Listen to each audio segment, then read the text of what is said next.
हम पे हमला हुआ है, 3 हमारे नाविक शहीद हो चुके। जी बिल्कुल। और ये अमेरिका ने किया है, बड़े धड़ल्ले से किया। मैं पूछना चाहता हूँ, क्या अमेरिका की हिम्मत है कि एक रूसी या चीनी जहाज को खरोंच पहुंचा के दिखाए? उसी वक्त पहाड़ टूट पड़ेगा, कहर टूट पड़ेगा उसके सर पे।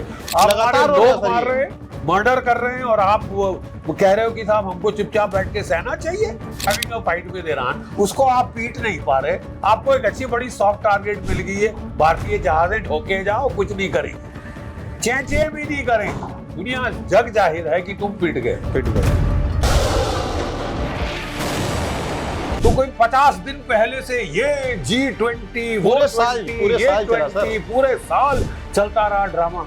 अब तुमको ब्रिक्स की प्रेसिडेंसी मिल रही तो अमेरिका नाराज हो जाएगा। बात ही मत करो, इतने गुलाम हो तो बोलो साहब हम ब्रिक्स की मीटिंग नहीं करेंगे। भारत 50% ऑयल, 60% गैस गल्फ से आता था, बंद है।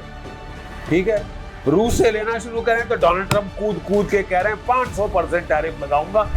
देखिए साहब, तभी कहना पड़ेगा इंडियन लाइव्स मैटर। दुनिया में इकोनॉमिक तबाही का मंजर आप हर रोज नजदीक ला रहे हैं। उसको बचाने का एकमात्र तरीका है रोज झूठ बोलो। नमस्कार, मेरा नाम है जितेंद्र चौहान और आप देख रहे हैं state mirror Hindi. Iran America युद्ध लगातार एस्केलेट हो रहा है। भारत के भी तमाम जो नाविक हैं वो मारे जा रहे हैं और कहीं ना कहीं हल निकल नहीं रहा है इस युद्ध का। शांति की बात लगातार हो रही है, लेकिन दूसरी छोर पर युद्ध शुरू हो जाता है, बमबारी शुरू हो जाती है। इसी पर चर्चा करेंगे हम ताज़ा हालातों को लेकर। अमेरिका में जो ईरान अमेरिका का युद्ध छिड़ा हुआ है, मेरे जनरल जीडी बख्शी सर मेरे साथ हैं और हम जानेंगे उनसे कि क्या वाकई में युद्ध रुकेगा या फिर इसी तरीके की ये अटखेली चलती रहेंगी। सीज फायर हो रहा है, युद्ध हो रहा है, लोगों की जानें जा रही हैं। बख्शी सर स्वागत है, जय हिंद। जय हिंद। सर युद्ध तो अपनी जगह चलो चल ही रहा है, मान लिया बात को। अब भारत के लोग शिकार हो रहे हैं सर, उसके महंगाई भारत में बढ़ रही है, वो अलग चीज है। हमारे नाविक मारे जा रहे हैं सर, 3 नाविक मरे हैं सर। 3 जहाज पे हमला हुआ है, 3 हमारे नाविक शहीद हो चुके। जी बिल्कुल। और ये अमेरिका ने किया है, बड़े धड़ल्ले से किया है। मैं पूछना चाहता हूं, क्या अमेरिका की हिम्मत है कि एक रूसी या चीनी जहाज को खरोंच पहुंचा के दिखाए? उसी वक्त पहाड़ टूट पड़ेगा, कहर टूट पड़ेगा उसके सर पे। उसको लग रहा है ये भारतीय तो बड़े सॉफ्ट टारगेट है, जब मर्जी आए मन मार डालो, who cares. Sir, Indian lives matter. Absolutely sir. मतलब ये ना नाली के कीड़े हैं ना ये गली के कुत्ते हैं कि जो आए जाके मार जाए। कभी पाकिस्तान आए वो मार जाए। अब अमेरिका साहब कंपनी बहादुर का मूड चढ़ा है कि थोड़ा शिकार किया जाए इंडियंस का। ठोक दो मिसाइल, अनआर्म्ड शिप। बिल्कुल सर। और वो हाई सीज पे घमराइए, पायरेसी नहीं, डकैती नहीं तो और क्या है। बिल्कुल। और ये मर्डर है हमारे सिटीजन्स का। और सबसे अफसोस की बात, एक शब्द कंट्रिशन का, अपॉलॉजी का, गलती हो गई कि मालूम नहीं था, ये ना कक नहीं। इंडियन मारे क्या फर्क पड़ता है? अमेरिकन नहीं मर सकता, श्वेत नहीं मर सकता। इंडियन 2% की जान है, जो मर्जी आए मार ले। और सबसे ज्यादा मुझे हैरानी हो रही कि हमारा रिस्पांस इतना म्यूटेड क्यों है। म्यूटेड है बिल्कुल। 2 दिन लग गए हमको एक स्टेटमेंट देने में, वो भी एम्बेसडर को नहीं बुलाया, उसके जो चार्ज दे अफेयर नंबर 2 है उसको बुला के दिया। मतलब बड़े डर के कि हो नाराज ना हो जाए। क्या नाराजगी? कौन सी नाराजगी? कैसे नाराज? आप हमारे लोग मार रहे हैं, मर्डर कर रहे हैं, और आप वो कह रहे हो कि साहब हमको चुपचाप बैठ के सहना चाहिए। नहीं, ये कौन सा नया दादागिरी है साहब? और हमने किया क्या है? I mean, how are we involved in the bloody fight? बिल्कुल। You are having a fight with Iran, उसको आप पीट नहीं पा रहे। आपको एक अच्छी बड़ी सॉफ्ट टारगेट मिल गई है, भारतीय जहाजें ठोके जाओ, कुछ नहीं करेंगे, चेंचे भी नहीं करेंगे, कुछ बोल भी नहीं रहे सर। और पता नहीं, समझ नहीं आ रहा कि हमारे में ये लकवा क्यों मार गया है हमारी जबान को, और क्यों हम जाके जफ्फियां मारने के मूड में हैं। हाँ, बड़ा अच्छा किया, 3 मारे। अरे 3 मारे, भारतीय मारे हैं, बिल्कुल। भारतीयों की लाशें गिराई हैं इन्होंने, इसका तो कोई हर्जाना देना चाहिए। और जो जहाज है वो अलग डैमेज हुए हैं। जहाज डैमेज हुए हैं, जानी माली। ये वो कह रहे हैं अमेरिकन को, मैंने कल सुना था जी। टीवी पे था, मैं उनके साथ, एक अमेरिकन रिपब्लिकन पार्टी का स्ट्रेटेजिस्ट बोल रहा था जी। कि भाई हमने तो वो कोई कंट्री का फ्लैग है, कोई इंडोनेशिया के पास छोटा सा आइलैंड देश है, उसके फ्लैग के नीचे जा रहा था, हमें क्या मालूम था कि उसमें मतलब गलती से मार दिया हमने कि माड़ी जी गलती हो गई, तो ठीक है भुगतो मरो। अरे आप तो हमारे दोस्त हैं, तो आपको दोस्त ही मिले मारने के लिए। ईरान पे भी आपकी मारने की हिम्मत नहीं पड़ रही है साहब, क्योंकि वहां पे पलटवार हो रहा है। मतलब क्योंकि यहाँ पे दोस्ती के नाम पे आप सब कुछ चलता है, पीठ में छुरा घोंप रहे हैं एक तरीके आप से। पीठ में छुरा घोंप रहे हैं एक तरफ से। और मुझे हैरानी है कि हमारी जानें भारतीय इतनी सस्ती हो गई हैं हमारे अपने मूल्यांकन में कि कोई फर्क नहीं पड़ता, क्या हो जाता है, हो गया। This is amazing. लेकिन हमारे इंडियन क्रूज तकरीबन दुनिया के सारे चार्टर्स पे वो बेचारे जाते हैं, रोजी रोटी कमानी है लोगों को, वो जाते हैं। इसका मतलब कि दे फ्री गेम। इंडियन हैं सबसे कमजोर, ये जो मर्जी आए मार ले। सर क्या भारत को इस कोलेटरल डैमेज को सह लेना चाहिए? क्यों सहना चाहिए? नहीं, आप मुझे give me one good reason. लेकिन अब तो यही हो रहा है ना सर। कर रहे हैं ना, तो वो तो आप सरकार से पूछना पड़ेगा ना कि भारत के लोगों में तो बहुत आक्रोश है। लोगों के, उनके बंधु हैं, उनके माता पिता है, रिश्तेदार हैं, बीबी बच्चे हैं, आपने उनको मार डाला। आप कह रहे 3 ही तो हैं, 3 भारतीय मर गए, क्या चींटी मरती रहती है, कीड़े मकोड़े मरते रहते हैं, नाली के कीड़े मरते रहते हैं, गली के कुत्ते मरते रहते हैं, क्या ये है क्या? शायद यही सोचा जा रहा है। क्या मतलब ये अब आ गया है हालत कि हम तो साहब अमेरिका है तो क्या करें, साष्टांग दंडवत करें, पाकिस्तान के आसिम मुनीर से कंपटीशन करें कि जूते कौन ज्यादा चाट के चमका सकता है। ये तो हद की बात है साहब। चीन को देखिए, रूस को देखिए, गरिमा है, अड़ी हुई है।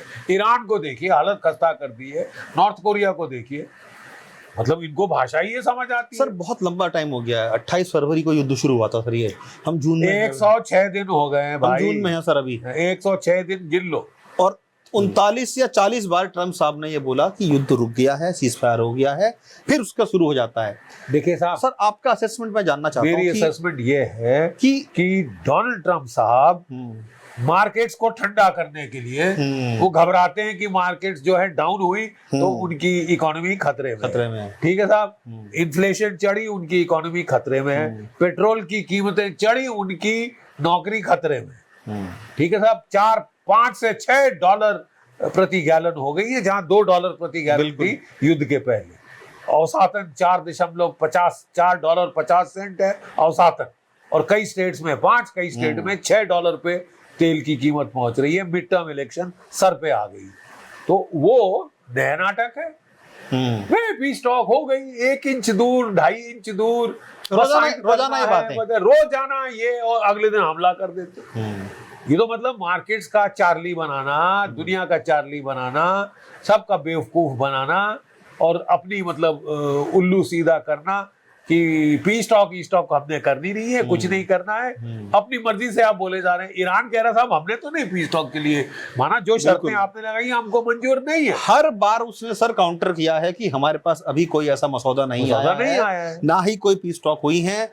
वो लगातार ये बात कह रहे हैं कि मोहसिन खमनई से भी बातचीत हो गई है, मसौदा तैयार हो गया है, लेकिन ईरान हर बार सर उनको डिनाई कर देता है। अरे भाई, ईरान की स्टेटमेंट इन राइटिंग दे दी है कि साहब हमारे पास तो अभी फाइनलाइज नहीं हुआ है, तो ये कहां से डील फाइनलाइज करके बैठे हैं। और ऐसी उल्टी सीधी शर्तें बार बार लगा रहे हैं कि ईरान को हॉर्मुज का ब्लॉकेड हटाना होगा, मैं नहीं हटाऊंगा, मैं दिखाना चाहता हूं कि ये हार गए, मैं जीत गया, ताकि मैं ड्रामा करते जाऊं अमेरिका के लोगों के पास, हार दिया, पीट दिया, मार दिया, काट दिया। अरे सर स्वा काटा तूने, सर स्वा पीटा, सिर्फ अपना पीट रहा है, अपना सर पीट रहा है, किसी तरह से उसको निजात नहीं मिल रही, चिमट गई है चमगादड़ ईरान की, छुड़ाना समझ नहीं आ रहा, हड्डी गले में फंस गई है, ना निगल सकते हैं ना थूक सकते हैं। ठीक है, और ऊपर से दादागिरी।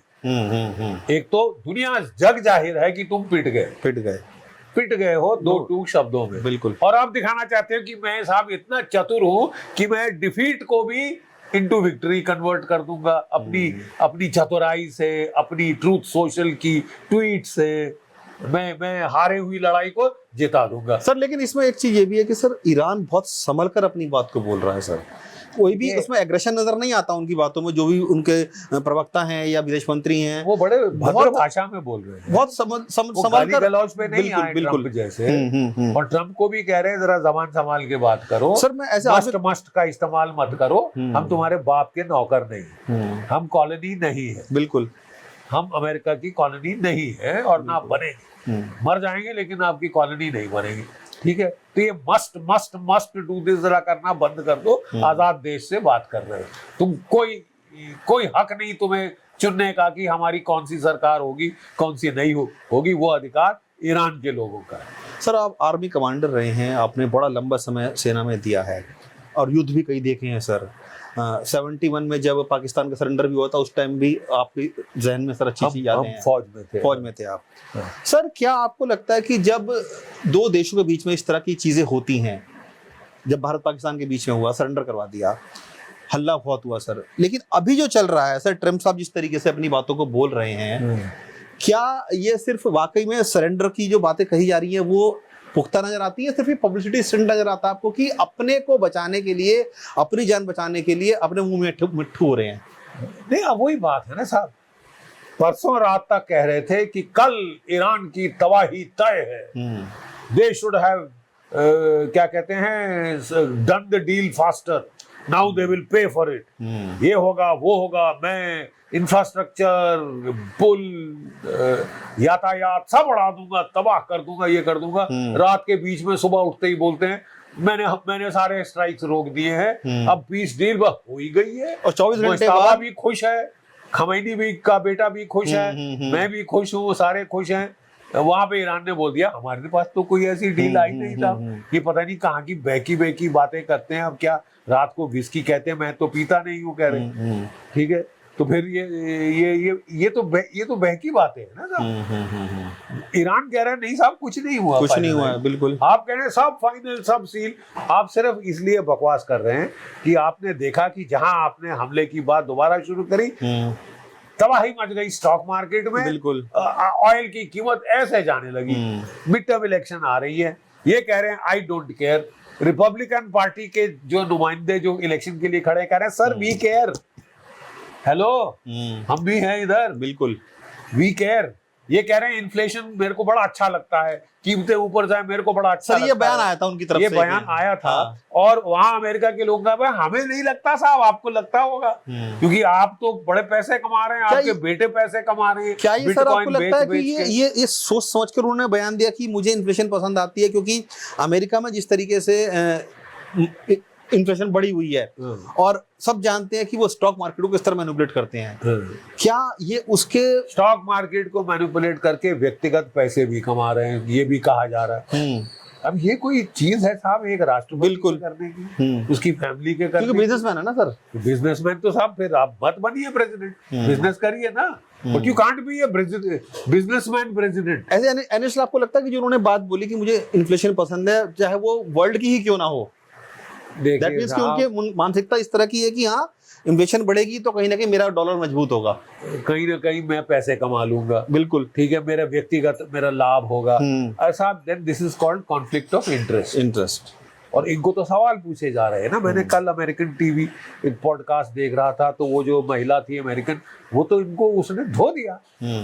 मतलब किसी इतनी बदतमीजी मैंने किसी प्रेसिडेंट के साथ नहीं देखी, क्योंकि आपकी हरकतें ही ऐसी उल जलूल हो, तो you open yourself to all this, ठीक है। बस एक इसके दोस्त दुनिया में बन गया है, तो वो है भारत।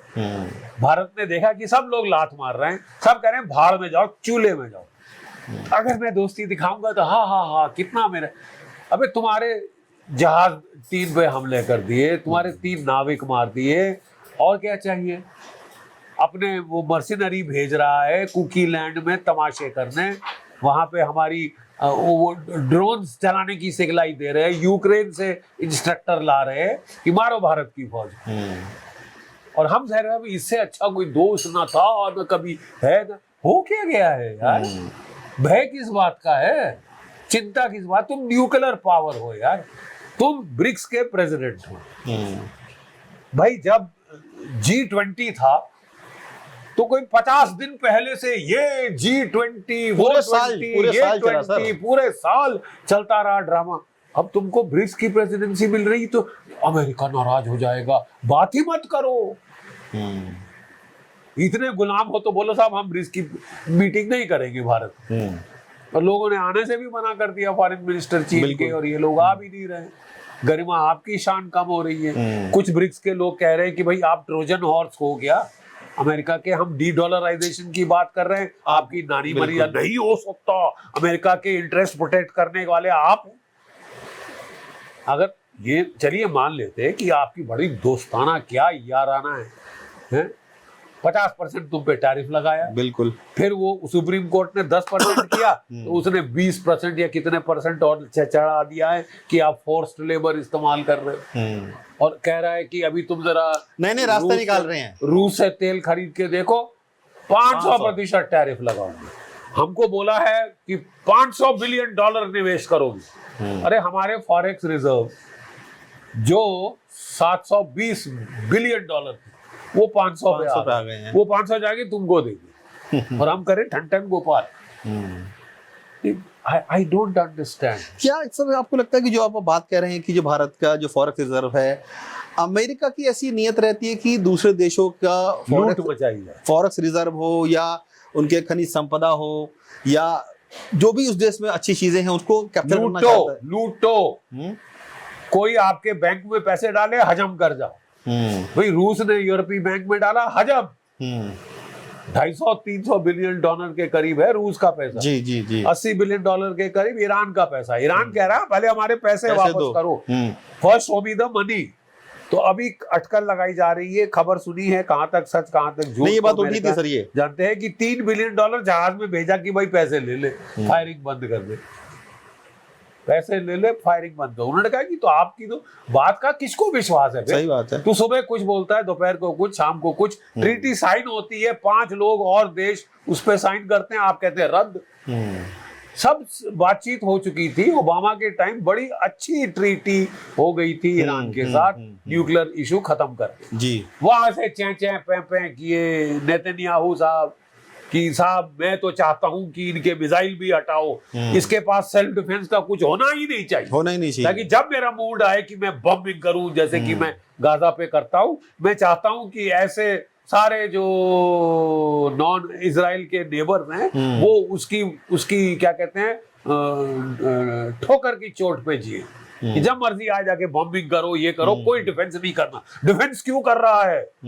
अरे ये तो हमने नया ड्रामा सुना है। अपने तरीके से चलाना चाहते हैं। अपने तरीका भी होता है साहब, कुछ इंसानियत होती है, कुछ देयर सम नॉर्म्स होते हैं सर। देयर आर सम कि self defence is a right. बिल्कुल बिल्कुल, राइट टू सेल्फ डिफेंस एक अधिकार है किसी देश का।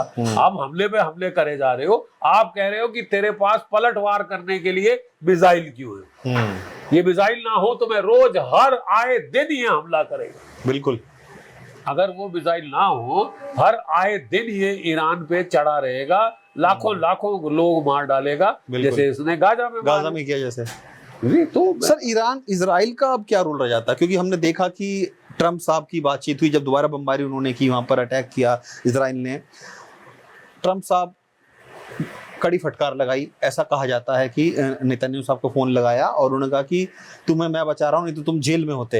ये वर्ड उनको बोले हैं सर कि तू उनकी शब्दावली, you will be behind the bars, you will be behind the, अगर मैं नहीं होता तो। तो क्या नहीं, मैं I let me counter question, क्या फर्क पड़ा जी? अगले दिन वो फिर जाके चढ़ गया, क्या कर लिया आपने? ये तो या तो दूरा कुश्ती कर रहे हो कि एक तरह से नॉट विग मार मैं लोगों की कंजम्पशन के लिए बोलूंगा, क्योंकि अब अमेरिका में लोग बोल रहे हैं कि भैया हमारा राष्ट्रपति कौन है, आप हैं या नेतन्याहू साहब? चलती किसकी है, कौन किसके इशारों पे नाच रहा है जी? वो हमारी पाली हुई है, हम उसको हथियार देते हैं, पैसे देते हैं, जिंदा रखते हैं ये, और वो हम पे चढ़े जा रहा है साहब। अच्छा, कई अमेरिका में लोग कह रहे हैं साहब मैं अपने देश के लिए शहीद होना मुझे मंजूर है, लेकिन इजराइल के लिए मुझे शहीद क्यों किया जा रहा है? बिल्कुल, they have started asking this, who runs this country? क्या आपको लगता है कि सर इजराइल अब स्पॉइलर बन गया है इस पूरे युद्ध में? नहीं, बिल्कुल स्पॉइलर बन गया। देखिए साहब, मैं इजराइल से हमारे देश की बहुत दोस्ती है। क्यों है दोस्ती? क्योंकि साहब जब भी कोई युद्ध जरूरत हुई है हमारे हमारे साथ खड़े हैं। बिल्कुल, इसलिए ऑब्लिगेशन हमारी भी है कि हम आपके साथ खड़े रहें। लेकिन साहब खड़े हम जब तक रहेंगे जब तक आप हमारे पेट में लात मारना ना शुरू करें। आपको समझ नहीं आ रहा कि आप जो कारस्तानियां कर रहे हैं, जो आप युद्ध बंद करने से साहब मना कर दें कि साहब मेरे को तो 24 घंटे युद्ध का शौक है, 12 महीने 24 घंटे पूरे दिन मैं लड़ सकता हूँ, मेरे को लड़ने का शौक कि मैं लड़े बगैर तो रह ही नहीं सकता।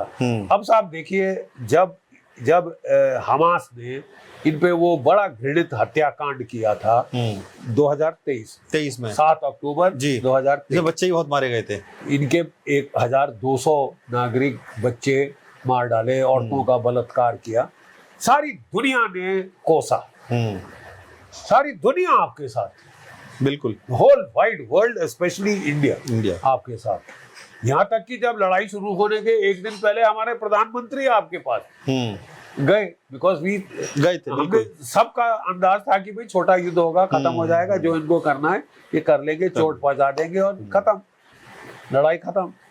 ये तो खींची जा रही है। फर्स्टली यू मिसकैलकुलेटेड, वो हमारी गलती है, वो दुनिया की गलती है। इट इज योर, आपने मिसकैलकुलेट किया है, जिसकी कीमत आप चुका रहे हैं जी। आप तो रहने दीजिए, अब तो दुनिया चुका रही है ना साहब, पूरा वर्ल्ड, बिल्कुल पूरा वर्ल्ड चुका रहा है। और सबसे ज्यादा भारत चुका रहा है। आप देखिए कि भारत की इकोनॉमी 7% जीडीपी ग्रोथ रेट था जी लड़ाई के पहले, कहां पे आ गया आज के दिन? 5.9। और भी डाउन हो सकती है सर, ये और भी डाउन हो सकता है, अभी तो ट्रेलर है। ठीक है। नंबर 1, हमारी इन्फ्लेशन चढ़ी जा रही है। अब हमारी प्राइसेस चढ़े जा रही हैं। ऑयल की 50% oil gas, 50% oil, 60% gas gulf से आता था, बंद है। ठीक है। रूस से लेना शुरू करें तो डोनाल्ड ट्रंप कूद के कह रहे हैं 500% टैरिफ लगाऊंगा, सिवाय एक देश अमेरिका के, ताकि मेरे को प्रॉफिट बनाना है, इसलिए तो लड़ाई शुरू करी। बिल्कुल। तो तुम नाक रगड़ते साहब यहाँ आओ, अगर रूस से तेल सस्ता लेने की कोशिश करी तो 500% टैरिफ लगा दूंगा। अब साहब आपने पहले हम सबसे सस्ता तेल ईरान से ले लिया। वाई? ज्योग्राफिकली पास पड़ता है, बिल्कुल proximate, closest source, transportation cost lowest, वो बंद करा दिया हमने एकदम, जो हुक्म मेरे आका करके। एक हम तो झांकेंगे नहीं उस तरफ, थूकेंगे भी नहीं ईरान की तरफ। अरे बड़ा ड्रामा है। हमारी अच्छी दोस्ती थी उस मुल्क के साथ, हमारा साथ दे रहा था, पाकिस्तान के बरखिलाफ अफगानिस्तान में मदद कर रहा था, सेंट्रल एशिया की पैसेज दे रहा था चाबहार के जरिए। बंद करो चाबहार, ये लपेट के अपनी वहां पे लुटिया लेके घर आ गए। नहीं मतलब क्या, are we the 51st state of the United states?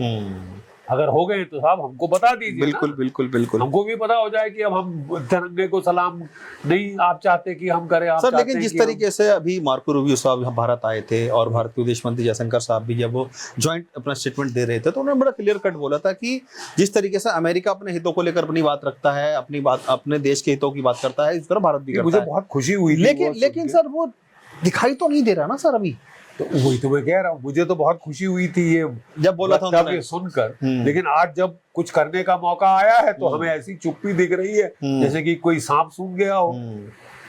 और मुझे समझ नहीं आ रहा कि रीजन क्या है। Double standard. आप इतना क्यों डर रहे हैं अमेरिका से? मुझे आई डोंट अंडरस्टैंड। ये अमेरिका जो ईरान को नहीं पीट पाया, वो तुमको पीटेगा, वो चीन को पीटेगा, वो रूस को पीटेगा। चीन और रूस को तो हाथ लगा के दिखा दे, एक जहाज हिट किया है या चीन का क्या रूस का, देखिए साहब तभी कहना पड़ेगा इंडियन लाइव्स मैटर।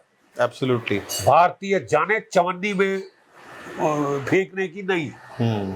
और 3 even 1 life, Indian life is too much.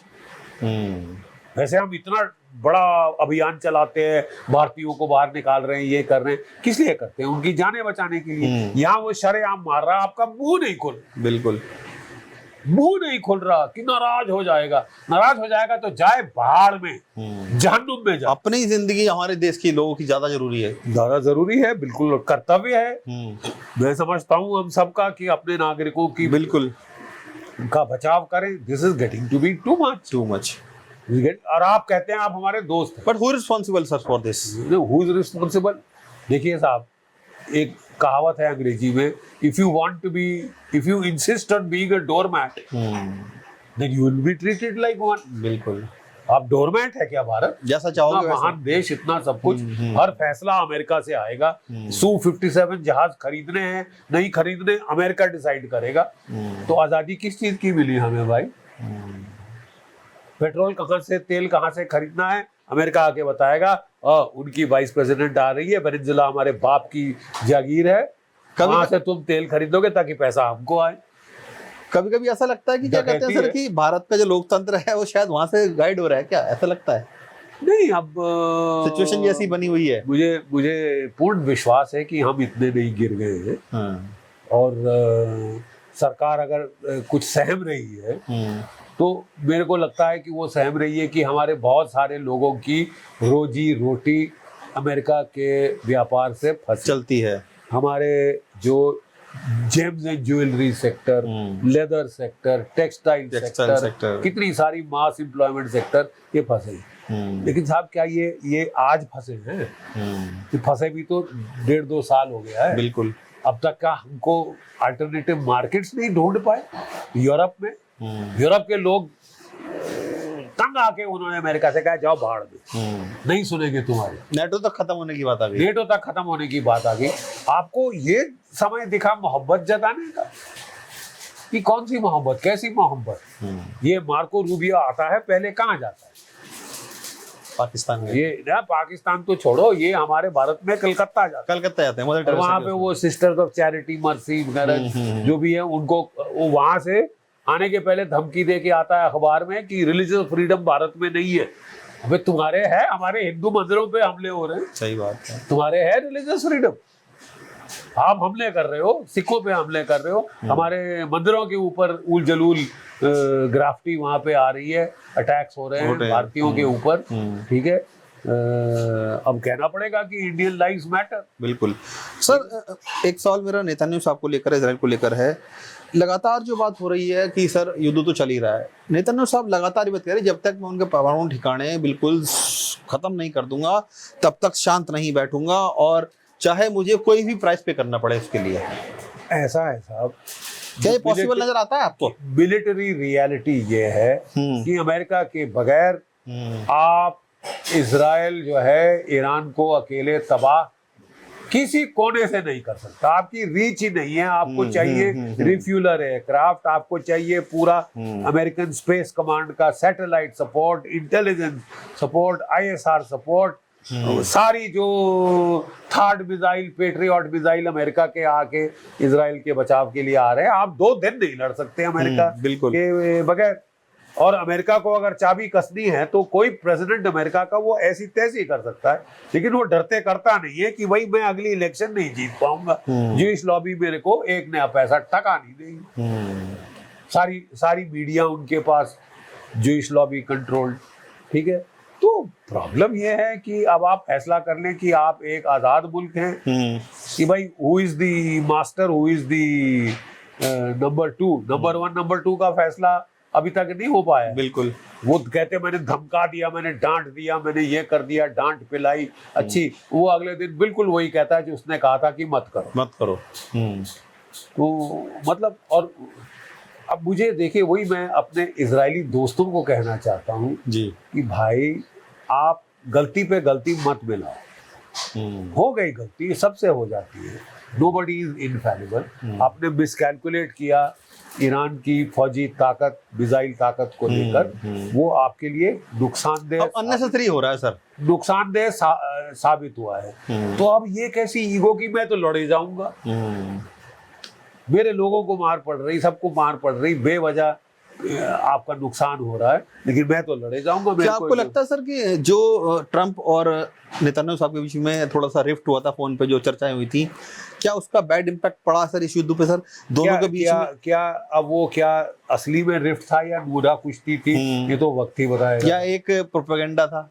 नूरा कुश्ती, हाँ, वो हमारे एक टर्म, बिल्कुल बिल्कुल, कि नूरा कुश्ती नाटक दिखाओ लोगों की, हम लड़ रहे हैं, असली में दोनों मिलके मारने की कोशिश कर रहे हैं। तभी अटैक, उसके बाद अटैक तभी अटैक हुआ। ईरान ने बोला अरे उसने मेरे पे 12 मिसाइल फायर किए थे, 11 मैंने शूट डाउन कर दिए, तुम भी चढ़ जाओ। अब हमको तोड़ मिल गया। उसने ऐसे मारे हैं कि आग धू धू करके जल रही है सब जगह, अमेरिकन बेसिस में, हाइफा में, तल अवीव में। F-35 भी सर मार गिराए हैं? F-35 मार गिराए हैं, आपके MQ-9 रीपर ड्रोन्स मार गिराए हैं। 30 मिलियन का एक है, जो बाय द वे हमको 10 बेच मारे। और सबसे ज्यादा ठोके कोई आप समझिए 28-29 के करीब इस लड़ाई में गिरा दिए गए। ईरान जैसे देश ने गिरा दी। चीन के ऊपर अपाचे हेलीकॉप्टर भी गिराए। उसके बाद हम कहा जा रहा था कि कोई गिराए, अभी तक अफगानिस्तान में इतनी लड़ाई के बाद भी नहीं गिरा। 20 साल 10 साल में वो उन्होंने गिरा दिया। और वो कहाँ से गिराया? ड्रोन लगा के गिराया। जो ड्रोन से गिरा रहे हैं यूक्रेन के लोग, शहीद ड्रोन जो है, शाहिद ड्रोन, वो उसने फायर किया और वो आपका गिरा दिया हेलीकॉप्टर। और अब आप कह रहे हैं कि मेरा हेलीकॉप्टर क्यों गिराया, वो तुम पे हमला करने गया था, तुमको तो चुपचाप मर जाना चाहिए।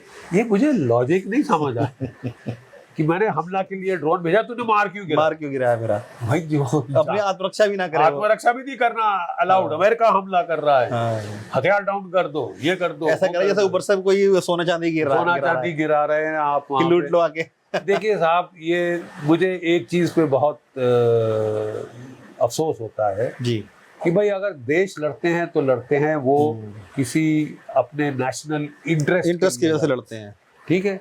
लेकिन अगर देशों के national interest are subservient to personal interest, Donald Trump लड़ाई क्यों बढ़ा रहे हैं? कई अटकल अमेरिकन प्रेस में लग रही है कि एप्स्टीन फाइल फिर उठ के आ रही जी, एप्स्टीन फाइल फिर उठ के आ रही, फिर उसका भूत निकल रहा है। तो उसका भूत निकल रहा है, तो यहाँ लड़ो, क्यूबा में लड़ाई शुरू करो।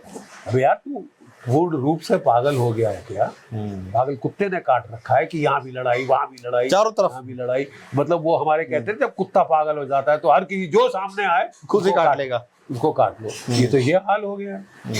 तो अब बुझले, you see the thing is कि अगर आप लड़ाई शुरू करते हैं व्यक्तिगत मुद्दों से, इसको चाणक्य नीति में लोभ युद्ध कहा जाता है। लोभ युद्ध, बिल्कुल लोभ युद्ध, न्याय युद्ध नहीं, लोभ युद्ध, ठीक है। न्याय संगत, जैसे मुगलों ने भारत में किया था, आके लूटपाट की थी, जो लूटपाट अफगानों ने किया था, लूटपाट तुर्कियों ने किया था, लूटपाट, लोभ युद्ध। तो उसके कई बारी अंजाम बड़े बुरे निकलते हैं, क्योंकि नियति भी जो है, जो हम कहते हैं ना धर्म, विच वायलेट्स धर्म, बिल्कुल धर्म नॉट एज इन रिलीजन, धर्म एज इन राइटियसनेस। बिल्कुल। तो अगर आप एप्स्टीन फाइल के लिए कि मेरे को जेल हो जाएगी अगर लड़ाई बंद हुई, तो लड़ाई चालू रखो, तरीका है साहब।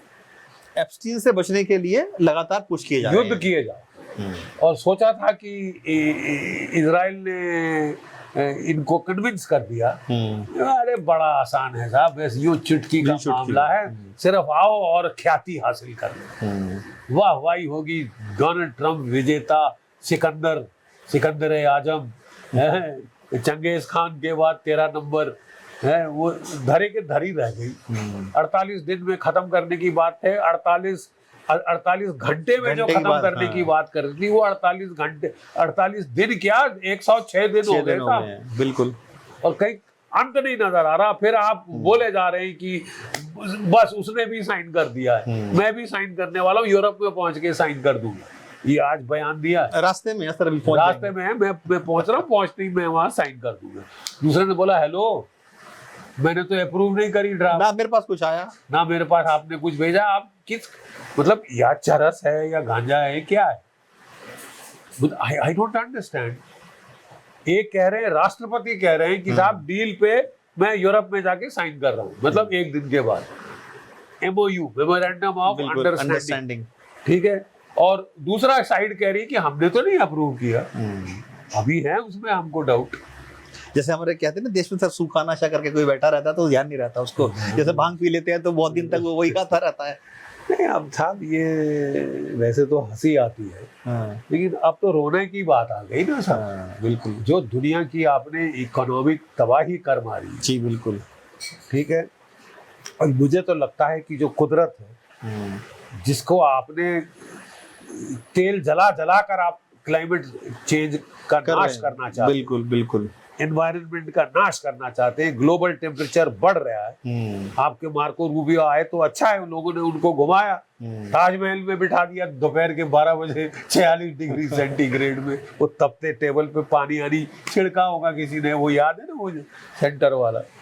नहीं, अब जो है चौतरफा ये प्लेनेट की तबाही आपके जिम्मे हो रही है सर, हो रही, आप जिम्मेदार हैं, आप जिम्मेदार हैं टोटल सर। लेकिन इन सब के बीच में एक बहुत चॉइस, बेवजह का युद्ध ईरान पे तो थोपा पूरी गल्फ की ऐसी तैसी कर दी नेशंस की, और आप दुनिया में इकोनॉमिक तबाही का मंजर आप हर रोज नजदीक ला रहे हैं। उसको बचाने का एकमात्र तरीका है रोज झूठ बोलो, हो गया अभी स्याही सूख रही है, अभी तो मैं फूंक मार रहा हूँ स्याही के ऊपर, सिग्नेचर पे बड़ा सिग्नेचर है मेरा ना, तो ये वो वगैरह। It was uncalled for, unnecessary, stupid and needless. लेकिन इस स्टूपिडिटी की क्या बोलते हैं कीमत जो है पूरी दुनिया को अदा करनी पड़ रही है बिकॉज ऑफ इकोनॉमिक कैटास्ट्रोफे। सर लेकिन इसमें एक बहुत अहम चीज ये हो जाती है सर, रूस और चाइना की जो शांति स्टंप बनी हुई है, चुप करके वो सर बैठे हुए हैं बिल्कुल, और कोई ऐसा मतलब एक रहस्यमय चुप्पी सबको नजर आ रही है कि आखिर क्यों रशिया क्यों कुछ नहीं बोल रहा है, चीन क्यों कुछ नहीं बोल रहा है, क्या वो सिर्फ तमाशा देख रहे हैं बैठ के, या कुछ ऐसी सुगबुगाहट होने वाली है आने वाले टाइम में कि अगर थोड़ा सा भी हिंट युद्ध की जो दिशा है रशिया की तरफ गई या कोई चीन की तरफ मुड़ी तो फिर भयानक तबाही मच सकती है सर। क्या इस चीज की हम और ज्यादा देख रहे हैं ये रहस्यमय चुप्पी? देखिए, ये कहना कि वो कुछ नहीं बोल रहा, रूस कुछ नहीं बोल रहा, चीन कुछ नहीं बोल रहा, बोलने से ज्यादा जरूरी है कर क्या रहा है। और वो हथियार दे रहे हैं, वो इंटेलिजेंस सपोर्ट दे रहे हैं, सैटेलाइट सपोर्ट दे रहे हैं। सैटेलाइट नेविगेशन मिसाइल्स की कौन करा? चीन के बिदियाऊ सैटेलाइट और रशिया के ग्लोनास सैटेलाइट। रशिया ने रूस ने ईरान से शाहिद ड्रोन खरीदे थे, रिवर्स इंजीनियर करके वापस दिए हैं, जिसमें कि उसने इलेक्ट्रॉनिक वॉरफेयर फिट किया है कि जैम ना हो सके, नंबर 1।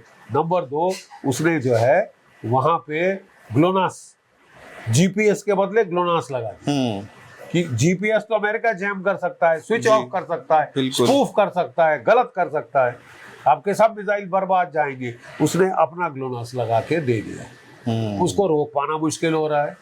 अमेरिका के बेस ठुक रहे हैं। अमेरिका के एक वो सुल्तान बेस सऊदी अरेबिया में एक एवैक 5 रिफ्यूलर अरबों रुपए के यार फूक दिए।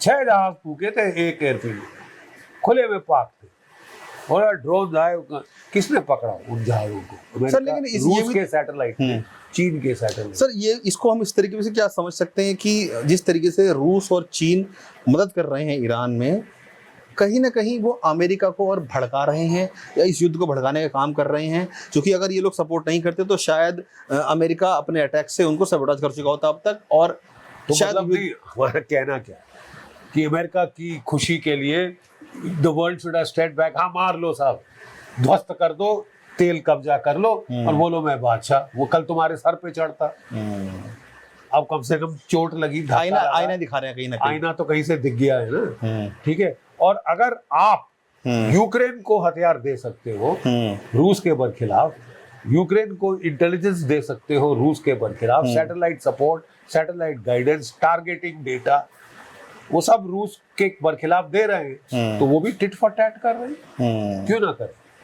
अगर आपके लिए जायज है, वो आ जाके चीन को बोल रहे हैं कि तुम ईरान को हथियार क्यों दे रहे हो। उसने सीधा सवाल पूछा, आप ताइवान को हथियार क्यों दे रहे हो? टीटी याद दिला दी थी, टीटीआर दिला दी बिल्कुल वो, कि भाई तुम जो है वहां पे आपके लिए एक रूल है, सेट ऑफ रूल्स, बाकी दुनिया के लिए अलग। ये दोहरा मापदंड तो नहीं चलेगा ना साहब। और हम अब कल के दूध पीते बच्चे नहीं कि आप हमको लात मारो। बिल्कुल ठीक है, भारत सहलेगा तो हम नहीं सहेंगे। बिल्कुल सर, भारत सहेगा वो ना, हम नहीं सहेंगे। तुम करके देखो। डट के खड़े हुए थे, बिल्कुल डट के खड़े हुए हैं बिल्कुल। और घर बुला के फटकार लगाई है, घर बुला के फटकार लगाई है, उसको बोल दिया है you are a declining power. इससे बड़ी बात और क्या हो सकती है? गाइड्स का जो उसने शरेआम बोला है कि तुम तो डिक्लाइनिंग पावर हो साहब, हम चढ़ता सूरज हम है, तुम ढलते सूरज तुम ढलते सूरज हो। मुंह पे सुना दिया। चढ़ते सूरज को सब सलाम करते हैं, चढ़ते सूरज को सब सलाम करते हैं।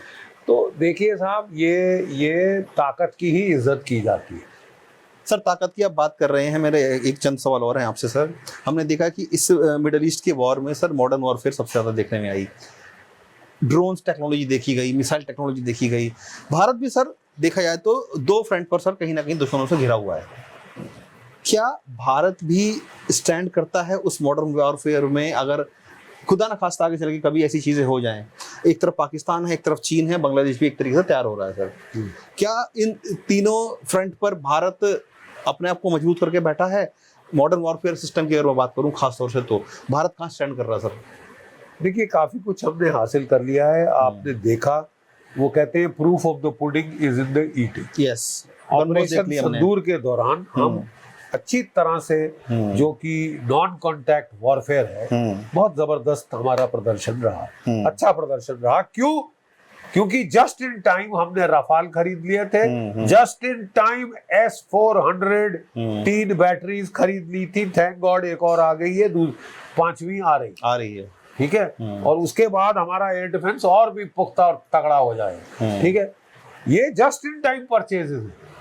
लेकिन किसी का कहना कि बस अब सब पूर्ण हो गया, भारत मंडपम बनाओ, 10 और चाहिए, उसमें कोई मतलब देरी नहीं लगती, रिस्ट्रिक्शन नहीं कोई आती, बनाओ, दूसरी पार्लियामेंट, तीसरी बना दो। लेकिन इंडियन एयरफोर्स के स्क्वाड्रन स्ट्रेंथ लगातार घट के 28 आ गई है, होनी चाहिए 42। पाकिस्तान के पास कितने स्क्वाड्रन है? 25। 25 और 28 में कितना फर्क है? 3 स्क्वाड्रन का। और जिस तरह से घटे जा रहे हैं, आप तो पाकिस्तान के बराबर या नीचे ले आओगे। तो मतलब, और नए जहाज मिल नहीं रहे हमको सर, नए जहाज मिल नहीं रहे, नेगोशिएशन चल रही है, बहुत टाइम है हमारे पास। Su-57 की बात चल रही है, ले लेंगे। Su-57 वो कह रहा है ले ले मेरे बाप, 10 बार बोल चुके हैं, 10 बार बोल चुका है कि ले लो भाई, टेक्नोलॉजी ट्रांसफर दूंगा, सोर्स कोड शेयर करूंगा, अपने तुम्हारे देश में बनवाने दूंगा। अमेरिका नाराज हो जाएगा। राफेल नहीं है सर, राफेल बातें बड़ी सुन रहे हैं साहब, 150, 160, 170, 200, अरे एक आ जाए यार। और मैं दूसरी चीज बताऊं, उस दिन हमने आमका का सुना, हमारा दिल बाग बाग हो गया। थैंक गॉड, पहली बार अक्लमंदी का बहुत अच्छा काम किया है और हमारी प्राइवेट सेक्टर को ये बनाने को दिया। ये थके हारे हाल को देना बंद कर दिया है ऑर्डर, HAL अब HAL को पब्लिक सेक्टर वाले कि बने ना बने, मेरे को मेरी तनख्वाह मिल जाए। मतलब पूरा एटीट्यूड ये है कि बाहर में जाए देश का डिफेंस, मेरे को तनख्वाह मिल रही है ना, तो मैं अपनी आराम से काम करूं, मैं ज्यादा जोर नहीं लगाऊं। प्राइवेट सेक्टर को दे दिया गया है, प्राइवेट सेक्टर को दे दिया है आम का। लेकिन बहुत कम लोगों ने एक चीज समझ पाए हैं जी, ये यूएस ट्रेड डील करते हैं, ट्रेड डील करते हुए आपने जो है अमेरिका को खुश करने के लिए पहले $1 अरब दिए थे 100 लाइट कॉम्बैट तेजस इंजन के लिए, GE-404। अभी तक कितने आए थे? थोड़े से ही आए हैं, शायद 2 आए थे। जब प्रधानमंत्री ने बात करी तो 5 और दे दिए। 100 में से टोटल 7 आए हैं पिछले तकरीबन 4 साल में। और आप में जाके कोई और देश होता तो वो बोलता कैंसल द ब्लडी ऑर्डर, बंद करे साहब, हम कहीं और से लेंगे। हम रूस के इंजन डाल देंगे इसमें। आपने तो हमारे को मतलब आप विश्वासघात कर रहे हो, पैसे खा के। बिल्कुल, जो आप बात पहले कह रहे थे आप। पैसे खा के तुम हमको चोट पहुंचा रहे हो, ठीक है। हमने 200 इंजन का और ऑर्डर दे दिया, 100 में से 7 आए, 200 का और दे दिया, 200 का और दे दिया कि ये भी रखो साहब, हमारे पास शायद पैसे कोई बहुत टैक्टिक्स हो सर, कोई शायद क्या स्ट्रेटेजी हो कोई, हमारा पैसा बहुत है, शायद हो सकता है सर। यार कम ऑन, आई मीन ये तो क्या कहते हैं, जले पे नमक छिड़कने की बात है कि नॉर्मली देश क्या करते हैं, लीवरेज क्या है, नहीं दोगे तो भैया ये 200 की डील खत्म। 200 इंजन आपको आप नहीं 200 और दे रहे हो सर, 100 की आप 200 और के नहीं दिया कोई बात नहीं, 200 और पैसा बहुत है हमारे पास, फेंकने को है ऐसे ऐसे करके, हैं? फेंकने को है पैसा। 200 आपने और इंजन दे दिए, लेकिन मेरा इशारा उससे भी गंभीर चीज के ऊपर है जी। आमका मार्क 1 में अमेरिकन GE 414 इंजन लगेगा। अब आप जितना मर्जी जोर लगा लो, वो सोर्स कोड नहीं जिस देंगे। स्पीड से, अरे फॉरगेट द सोर्स कोड की तो कोई बात ही नहीं इसमें, इंजन की बात हो रही है। अगर आपके 300 इंजन के पैसे खाकर 7 दिए हैं अभी तक, डकार भी नहीं, आप समझते हो कि वो बड़ी जल्दी से आपको दे देगा? बिल्कुल। वो तो ज्यादा सुपीरियर इंजन है जो कि लग रहा है इनके F-16 में और F-18 में और इसमें उसमें, ठीक है।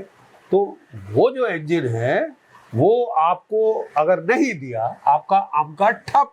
बिल्कुल, चाहे प्राइवेट सेक्टर को दो या पब्लिक सेक्टर को दो, वो क्या कर सकते? इंजन तो वहीं से आने हैं ना, इंजन तो अमेरिका के ले रहे हो ना साहब। और आपने देख लिया अमेरिका की तौर तरीका क्या है, हर चीज तुम्हारे पे लीवरेज, तुम्हारी दुम आ गई, अब मरोड़ेंगे। लेकिन सिर्फ क्या सर आपको लगता है कि भारत, जो मैं आपसे सवाल कर रहा था कि जिस तरह के फ्रंट पे हम घिरे हुए हैं, उतनी मजबूती फ्रंट पे भारत ने की हुई है अपनी? देखिए, आपको 2 टूक शब्दों में कहना पड़ेगा, हमने काफी कुछ किया है, thank God. Just in time किया है, जस्ट इन टाइम किया ये तो मुसीबत हो जाती है। चाहे मिसाइल के मामले में हो या ड्रोन के मामले में हो, ड्रोन के मामले में बहुत अच्छा काम किया, थैंक गॉड। वो बहुत पहले नारवणे साहब को, जिसको इतनी गाली दे रहे थे सब लोग, उसने बहुत अच्छा काम किया। उन्होंने ड्रोन वॉरफेयर की अहमियत समझ ली थी और पूरी इंडियन आर्मी वगैरह को लगा दिया था, एयरफोर्स वगैरह सब लग गए ड्रोन्स बनाने में, अपने देश में और अच्छे बेहतरीन ड्रोन अब बाहर बेच रहे हैं, जो अब बाहर खरीद रहे, यूरोप खरीदने को तैयार। तो ड्रोन्स में तो हमने थैंक गॉड इन टाइम ये ड्रोन रेवोल्यूशन पकड़, क्योंकि साहब इसका इम्पैक्ट बहुत ज्यादा है। लेकिन साहब जो तेजी आनी चाहिए, देखिए, let me explain. Yes sir, please. Iraq के पास जेट फाइटर नहीं अच्छे नहीं, ना वो जेट इंजन बना सकता था जी। उसने कहा मेरा कोई मुकाबला ही नहीं अमेरिका की एयरफोर्स के साथ, इंग्लैंड की, फ्रांस की एयरफोर्स के साथ, ये जेट इंजन बनाने में माहिर है। तो उसने कहा भैया मैं इसमें जाता ही नहीं, पछड़े में पड़ता ही नहीं, मैं रॉकेट और मिसाइल से जवाब दूं। ईरान ने सोची ये इराक ने शुरू किया था, इराक ने, ओके। गल्फ वॉर 1991 में स्कड मिसाइल फायर करने शुरू किए थे। चीन ने, ईरान ने बड़ा अध्ययन किया इस युद्ध का। भारत में हमारे राष्ट्रपति अब्दुल कलाम साहब ने बड़ा अध्ययन किया इस युद्ध का कि भैया मिसाइल बनाने पड़ेंगे, अगर हमसे जेट इंजन नहीं बन रहा, बिल्कुल जोर लगा दिया, मिसाइल बना लो, जेट इंजन नहीं बन रहा, मिसाइल बनाओ, ज्यादा बनाओ, तोपो ज्यादा बनाओ। हमारे कल्याणी फोर्ज ने, टाटा एडवांस सिस्टम ने वर्ल्ड बीटर गन डिजाइन बनाना शुरू कर दिया, वर्ल्ड बीटर गन डिजाइन बना रहे।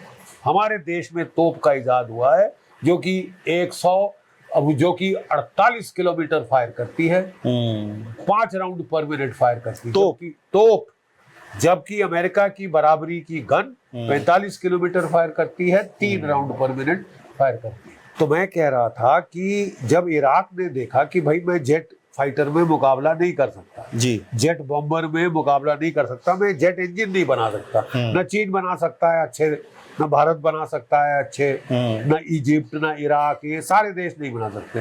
तो उन्होंने कहा इसका तोड़ है मिसाइल्स और रॉकेट्स। रॉकेट्स, ठीक है, तभी अब्दुल कलाम साहब ने पृथ्वी सीरीज मिसाइल, अग्नि सीरीज रॉकेट, ब्रह्मोस मिसाइल, ये निर्भय मिसाइल और ये सब मिसाइल बनाने शुरू कर दिए।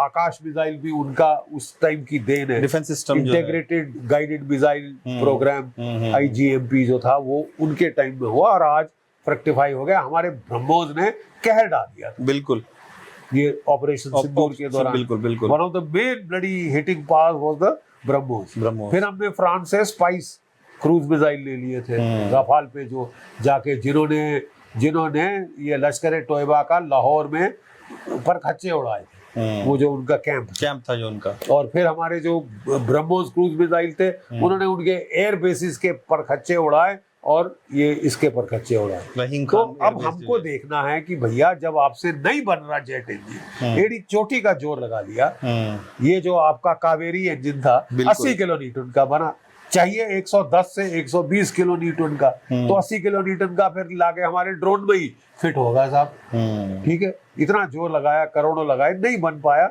या तो बाहर का प्राइवेट सेक्टर को दीजिए, बाहर से कोलैबोरेट करे, कुछ करे, बनाए बिल्कुल देश में बनाए, या तो ये तरीका है। और अगर नहीं आ रहा, then you need to increase BrahMos cruise missiles, you need to increase Nirbhay cruise missiles, you need to increase Pinaka, you need to increase medium artillery।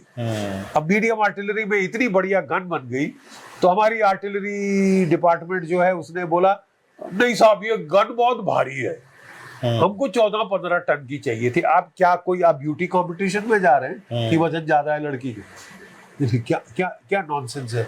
नहीं ये लद्दाख में नहीं चलेगी। अबे रहने दो यार, हमें मत सिखाओ। हम लद्दाख में नौकरी कर चुके हैं। 50 टन का वज्रा टैंक जा सकता है, 18 टन की तोप क्यों नहीं जा सकती? बिल्कुल। सिक्किम के प्लेटो, केरन प्लेटो में 45 टन के टैंक जा सकते हैं, तो ये क्यों नहीं जा सकती गन? और कह रहे इसका वजन कम करो। वजन कम करोगे रेंज कम होगी, रेंज कम हो जाएगी। बिल्कुल फिजिक्स है वो तो। बिल्कुल बिल्कुल कि हम केवल 305 गिन के लेंगे। अबे जरूरत थी जब मैं था फौज में, हमने बैठ के मेरी डायरेक्टरेट में इस पे काम किया था, MO directorate ji. Standardisation of artillery होनी चाहिए 150 मिलीमीटर कैलिबर के इर्द गिर्द। ठीक है, सारी फौज में सारी गन स्टैंडर्डाइज 155 किलोमीटर 155 मिलीमीटर की एमएम की होगी गन, ताकि तोप का गोला पड़े तो पता चले कुछ पड़ा है। तो वो बढ़ाओ ना यार। हमने तो 1100 के करीब मांगी थी सन 2000 में, अभी तक जो है वो कोई 600 के करीब आई है गने। तब की बोली हुई और अब तक। और अब जब मिल गई अपनी गन, अपने देश में बन रही, तो बड़ी सांप सूंघ गया कि नहीं नई गन डिजाइन करो, बहुत वक्त है हमारे पास। किसने कहा आपके पास बहुत वक्त है? Who says you have more time? Pakistan से लड़ाई कल छिड़ सकती है, परसों। बिल्कुल।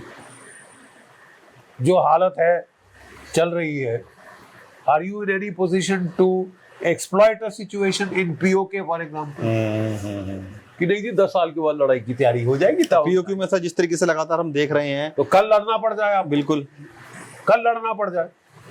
तैयार हैं आप? जब अच्छी खासी गन मिल गई तो आप कह रहे नहीं साहब एक नई गन डिजाइन करो नए सिरे से। एक गन डिजाइन करने में 5 साल, टेस्टिंग में 5 साल, इंट्रोडक्शन उसमें 15 साल के बाद गन आ जाएगी, बहुत काफी है। ये कैसा रवैया है भाई?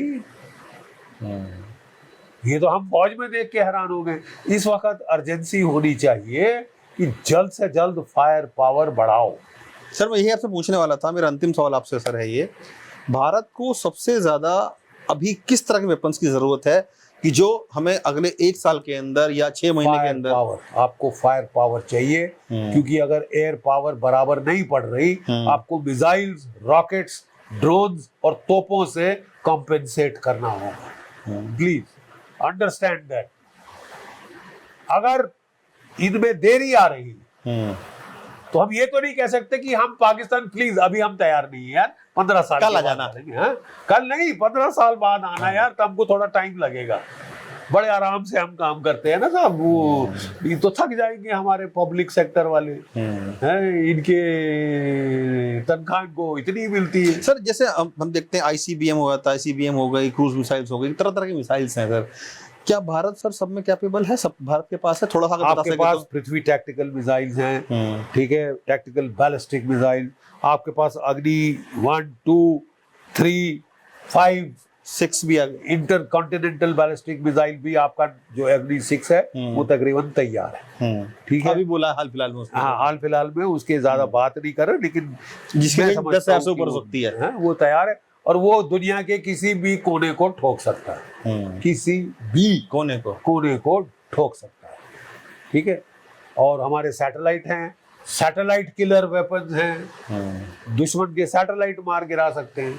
अगर वो आंख ज्यादा देख रही है हमारी जरूरत से ज्यादा, तो हम वो आंख निकाल सकते हैं बाहर, ठीक है। हमारे पास ब्रह्मोस हैं, निर्भय है, आकाश सरफेस टू एयर मिसाइल हैं, फिर हमने S-400 ले रखे हैं, खुशाब अपना बना रहे हैं S-400 की बराबरी का। ये 5 मिनट की बात हो रही थी सर लेने की रूस से, क्या वो बात चल रही है, वो आएंगे? लेकिन अब यही बात है कि अगर आप अमेरिका कंपनी जहान बहादुर से इजाजत लेके खरीदेंगे तो वो तो साफ मना करेगा ना, बिल्कुल, वो तो साफ मना करेगा कि तुम अपना बचाव नहीं कर सकते। हम तुम्हारे पे जब जहाज भेज रहे हैं, तुमने उस पे फायर करने की हिमाकत करी, वो तुम पे बॉम्बिंग करने आया था, बॉम्बिंग सह लेनी चाहिए थी, ताली बजानी चाहिए। क्या अच्छी बॉम्बिंग करी है, कितने हजार लोग मारे हैं हमारे।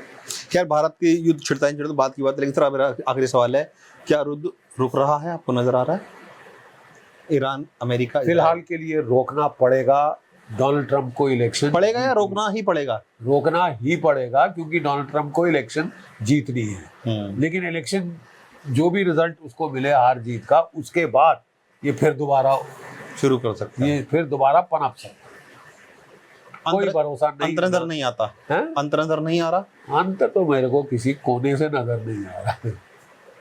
बड़ी बात है सर, अंत मुझे किसी कोने से नजर नहीं आ रहा। वहाँ की मंदी दर्जे हरारत की बढ़ती कम होती रहेगी।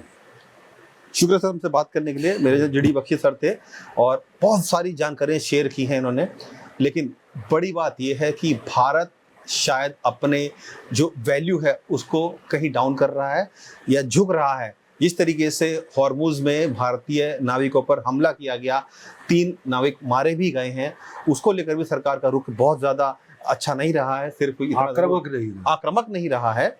शायद भारत को अपना स्टैंड बदलने की ज़रूरत है और उम्मीद की जा सकती है कि आने वाले टाइम में भारत अपना स्टैंड बदलेगा। और उम्मीद ये भी करनी चाहिए कि युद्ध जल्द से जल्द रुक जाए। हालांकि बख्शी सर कह रहे हैं कि उनको युद्ध अभी तक रुकता हुआ नजर नहीं आ रहा है और इसी तरीके की टेम्पररी सीज फायर हो जाएगा जी, लेकिन कुछ महीने बाद फिर शुरू हो जाएगा। ये मेरी रीडिंग। बिल्कुल टेम्पररी सीज फायर तो होना ही पड़ेगा।